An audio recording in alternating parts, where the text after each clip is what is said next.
మంచి ప్రయోజకులు అవుతారు. దేవుని గొప్ప ఆశీర్వాదం వారికి కలుగుతుంది. సమూయేలు ఆ విధంగా పెరిగాడు. ప్రియమైన వాళ్ళ కారణం ఏంటంటే ప్రభు యొక్క సంఘంలో ఇంకొక దైవజనుడు ఉన్నాడు, మోషే. ఏ దేశంలో అయితే మగపిల్లలని పుట్టకూడదని, ప్రియమైన వాళ్ళ పెరగకూడదని, చంపేయాలని ఆజ్ఞ ఇచ్చారో ఆ దేశంలోనే ఆ కుమారుడు పెరిగేటట్లు దేవుడు చేశాడు. కారణం ఏంటంటే ప్రియా దేవుని బిడ్డలారా, మోషే జీవితంలో చిన్న వయసు నుంచే ఆమె తల్లి ప్రియమైన వాళ్ళరా దేవుని యొక్క సంతానంలో 3 నెలలు ఇంట్లో ఏడవకుండా పెంచి జమ్ము పెట్టిలో పెట్టి ఏం చేసిందంటే మరి కొన్ని కాలువలో నీటిలో విడిచిపెట్టింది. వెనకాలే వాళ్ళ అక్క మిరియాము బయలుదేరి వెనకాల వస్తుంటుండగా ఆ కాలువ ఎక్కడంటే రాజుగారి యొక్క కుమార్తెలు స్నానం చేసే రేవు దగ్గరికి ఆ జమ్ము పెట్టి రాగానే ఆ జమ్ము పెట్టిని చూసి ఆ యొక్క పనికత్తలకు చెప్పారు, ఆ జమ్ము పెట్టిలో ఏటుందని చూస్తే 3 నెలల పిల్లవాడు. దేవునికి స్తోత్రం, హల్లెలూయా. 3 నెలల పిల్లవాడు. ప్రియా దేవుని బిడ్డలారా, ఎక్కడైతే పెరగకూడదో మగపిల్లోని దేవుడు ఏం చేశాడు, ఆ ప్రదేశంలోనే పెంచేటట్టు రాజుగారి ఇంట్లోనే రాజుగారు ఈ యొక్క రాజుగారిని పెంచడానికి దేవుడు కృప చూపాడు. హల్లెలూయా. వెనకాల మిరియాము వస్తూ చెప్తుంది, ఈ కుమారుడు చాలా అందంగా ఉన్నాడు, చాలా చక్కగా ఉన్నాడు, చాలా రూపంగా ఉన్నాడు. ఈమెని ఈ యొక్క రాణి స్నానం చేస్తూ ప్రియమైన వాళ్ళరా ఆ కుమారుని తాను పెంచుకోవాలని చెప్పినప్పుడు మిరియాము అంటుంది, ఒక తాగిని తీసుకురమ్మంటారు ఈ కుమారుని పెంచడానికి, పాలు ఇవ్వడానికి అనేసరికి ప్రియమైన వాళ్ళరా ఆ కన్న తల్లినే తీసుకొచ్చి, చూడండి అక్క బాధ్యత ఎంత ఉందో, ఆ కుమారుడు వెనకాలే తమ్ముడు వెనకాలే వచ్చింది. చూడండి చెల్లెళ్ళైనా అక్కలైనా చిన్నపిల్ల అయ్యేసరికి వాళ్ళ వెనకాలే చక్కగా తిరుగుతారు, ఏంటంటే పడిపోతారేమో ఎక్కడ ఉంటారేమో అని పిల్లల గురించి ప్రియమైన వారు అక్కవని తమ్ముడవని అన్నవని వారు వెనకాలే ఉంటూ ఉంటారు కనుక అలా అక్క మిరియాము వెనకాలే ఉండి ఆ యొక్క కన్న తల్లిని తీసుకుని వచ్చి ఈ రాజుగారి ఇంటిలోనే ఆ కుటుంబానికి ఆ తల్లికి ప్రియమైన వాళ్ళ చెప్తుంది, రాణి నీకు ఎంత జీతం కావాలో నేను అంత ఇస్తాను, ఈ పాలుని నువ్వు పెంచి ఈ యొక్క గొప్ప యొక్క పాలిచ్చి పెంచి దాన్ని చక్కగా చూసుకోవాలి అని రాణిగారు ఆజ్ఞాపించారు. ఎక్కడైతే పెరగకూడదో మోషేను ప్రియమైన వాళ్ళరా అక్కడ మోషే గురించి చెప్తున్న మాట పేరు పెట్టింది ఎవరంటే రాణిగారే. హల్లెలూయా. నీవు నీటిలోంచి తీయబడ్డావు కనుక నీ పేరు మోషే అని అర్థం. దేవునికి స్తోత్రం, హల్లెలూయా. ఆ రాణి గారి మోషే అని పేరు పెట్టింది.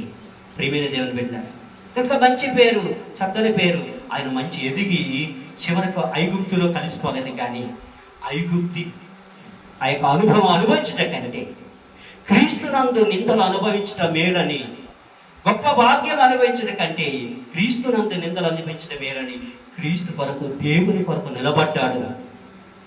అనేక మంది ఇశ్రాయేలు సైన్యాన్ని బయటికి తీసుకురావడానికి ఇశ్రాయేలుకి ప్రజలకు ప్రియమైన వాళ్ళరా గొప్ప కాపరిగా దేవుడు ఏర్పాటు చేశాడు. దేవునికి స్తోత్రం, హల్లెలూయా. ఎంత మంచి కారణం ఏంటంటే ఆ తల్లి పాలిస్తూ కూడా దేవుని గురించి నేర్పించింది, భయభక్తులతో పెంచింది.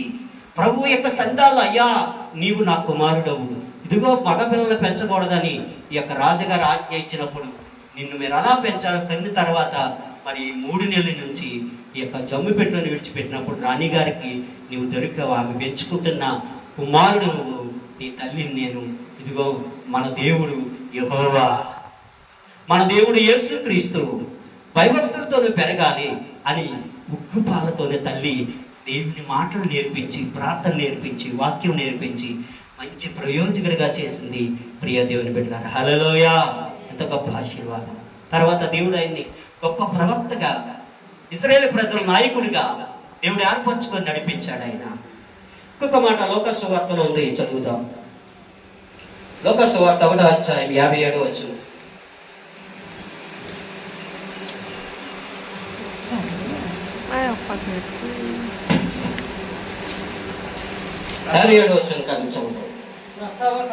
ప్రసవ కాలం వచ్చినప్పుడు ఎలిజబెత్ కుమారుని కనెను.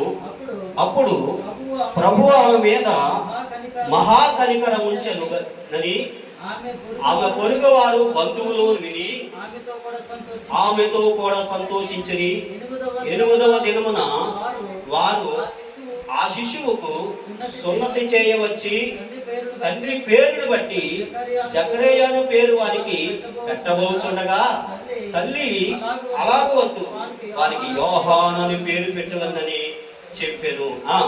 అందుకు వారు, నీ బంధువులలో ఆ పేరు గలవాడెవడూ లేడే అని ఆమెతో చెప్పి వారికి ఏ పేరు పెట్టకూర్చున్నావని వారి తండ్రికి సంజ్ఞాన చేసి అడిగిరి.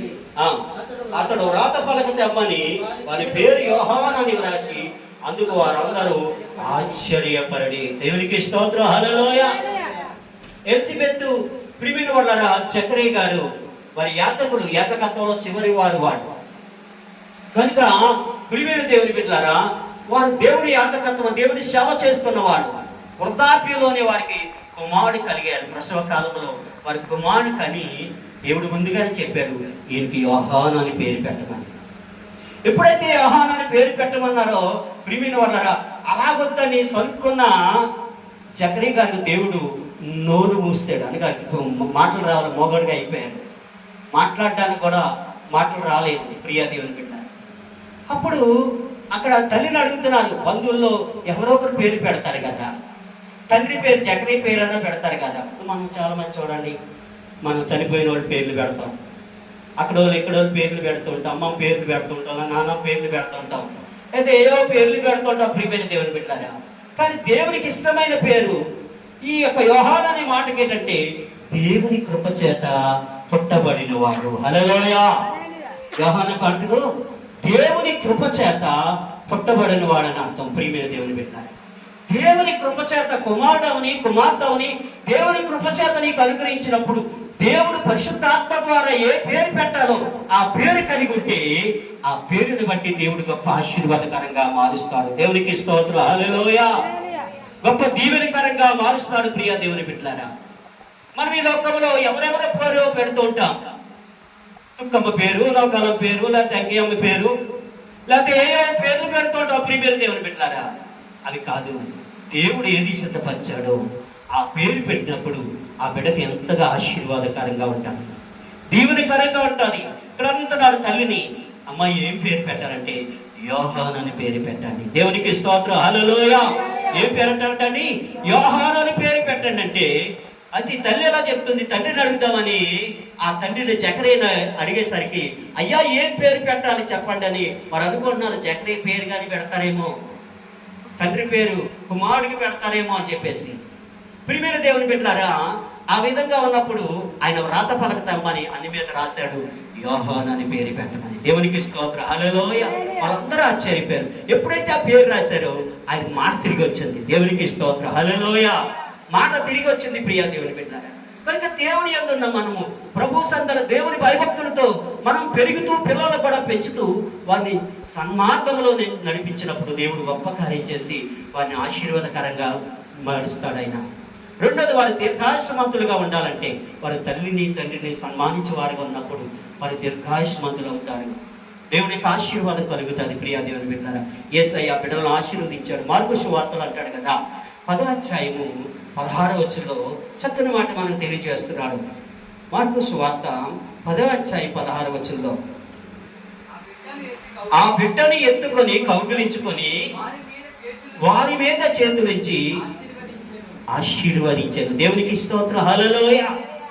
కారణం ఏంటంటే ప్రియా దేవుని బిడ్డలారా, యేసయ్య యొక్క మాట అన్నాడు, చిన్నపిల్లల్ని ఆటంకపరచొద్దు, చిన్నపిల్లల వంటి మనసు గలవారే పరలోక రాజ్యం అన్నాడు ఆయన. చిన్న బిడ్డల్లో ఎటువంటి ఎరుమరకలు అనేవి లేవు, ఎటువంటి స్వార్థం ఉండదు, అసూయ ఉండదు, కక్షలు ఉండవు, భేదాలు ఉండవు, ఎటువంటి ఉండవు.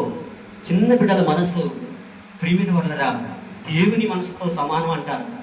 దేవుని సంతానంలో ప్రియమైన వాళ్ళరా చిన్న బిడ్డలను ఆటంకపరచొద్దు, చిన్న బిడ్డల వంటి మనసు కలిగిన వారి పరలోక రాజ్యంలో అనుకుంటాం. నిజమే, ఎన్ని చేసినా మనం దేవుని యొక్క సంతానంలో ఆ చిన్న బిడ్డల వంటి మనసు మనకు కావాలి. అప్పుడు దేవుని రాజ్యంలో మనం ఉంటాం. ప్రియమైన వారి చిన్న బిడ్డలను ఎత్తుకొని యేసయ్య అంటున్నాడు, వారిని ఎత్తుకొని కౌగిలించుకొని వారి మీద చేతులుంచి వారిని ఆశీర్వదించినట్లుగా వాక్యం సెలవిస్తుంది. దేవుడు ఎత్తుకొని ప్రియమైన దేవుని బిడ్డ. కారణం ఏంటంటే మనం ఒక్కొక్కసారి చిన్న బిడ్డలు చూడండి, నడుస్తూ పడిపోతుంటారు. అప్పుడు ఎవరు ఎత్తుకుంటారు అనుకున్నారు? యేసయ్య కాపుదల నుంచి ఎత్తుకుంటున్నాడు ఆయన. దేవునికి స్తోత్రం, హల్లెలూయా. మనం పడిపోతే ఏ దెబ్బలు తగిలితే పడిపోయిన తగల. చిన్నపిల్లలు పడిపోతే తగులుతాయండి. పాపం ఏంటి అప్పుడు రోజు పచ్చారులోనే పడిపోతుంటారు కిందని, అయినా తగల కారణం ఏంటంటే యేసయ్య బిడ్డలను ఎత్తుకుంటున్నాడు. దేవునికి స్తోత్రం, హల్లెలూయా. యేసయ్య కాపుదల ఉంచుతున్నాడు. ప్రియ దేవుని బిడ్డలారా, యేసయ్య వారిని హత్తుకొని ఉన్నాడు. నీవు దేవుని హత్తుకొని ఉన్నప్పుడు యేసయ్య నిన్ను నీ పిల్లలు కూడా హత్తుకొని ఉంటాడు. ఆయన హత్తుకొని ఆశీర్వదిస్తాడు, దీవిస్తాడు. ప్రియ దేవుని బిడ్డలారా, మా అమ్మగారు ఎప్పుడు కూడా హత్తుకొని ఉండడం అంటే ఏంటి? ప్రార్థన కలిగి ఉండడం, దేవుని భయభక్తులు కలిగి ఉండడం, పాటలు నేర్పించడం, ప్రార్థన నేర్పించడం. నువ్వేం చేస్తున్నావో నీ పిల్లలు కూడా అదే చేయడానికి ప్రయత్నం చేస్తుంటారు. ప్రియమైన వాళ్ళరా, నువ్వేం చేస్తున్న పని అంతా చూస్తూ ఉంటారు. నువ్వు మొట్టమొదట గురువులు కనుక నీ నుంచి అనేక విషయాలు నేర్చుకుంటారు. తల్లి ఏం ప్రార్థన చేస్తుందో పిల్లలు కూడా చూసి ప్రార్థన చేస్తారు. నేను మొట్టమొదట పాస్టర్ గారు ఆ యొక్క ప్రార్థన చేసుకుని స్వీటీ కూడా ప్రార్థన చేసుకునేది. నేను బైబిల్ చదువుకుంటే ఆయన చదువు వచ్చేది ఫస్ట్ 3వ సంవత్సరంలో చిన్న బైబిల్ తెచ్చుకొని ఇలాగ ఇప్పుడు చూసేది. అమ్మ నీకు ఏమొచ్చు అన్నాను. నువ్వు చదువుతున్నావు కదా, నేను చదువుతాను. ప్రియమైన వాళ్ళ కారణం ఏంటంటే మనం ఏం చేస్తున్నామో వారు కూడా అదే చేస్తారు. కనుక భయభక్తులతో పెంచి వారు దేవునికి దగ్గరకు చేసి కుటుంబ ప్రార్థన, దేవుని సంఘాల్లో వారిని కూడా ప్రార్థనలు కూర్చోబెట్టి ప్రభువుకి ఇష్టకరమైన మార్గంలో వారిని నడిపించి మరి దేవుని యొక్క సంఘాల్లో ఉంచాలని మాటలు మరి ముగిస్తూ మరి ఆ బిడ్డలను ఆశీర్వదించేటట్లు పేరు పెడదాం. దేవుని ప్రియ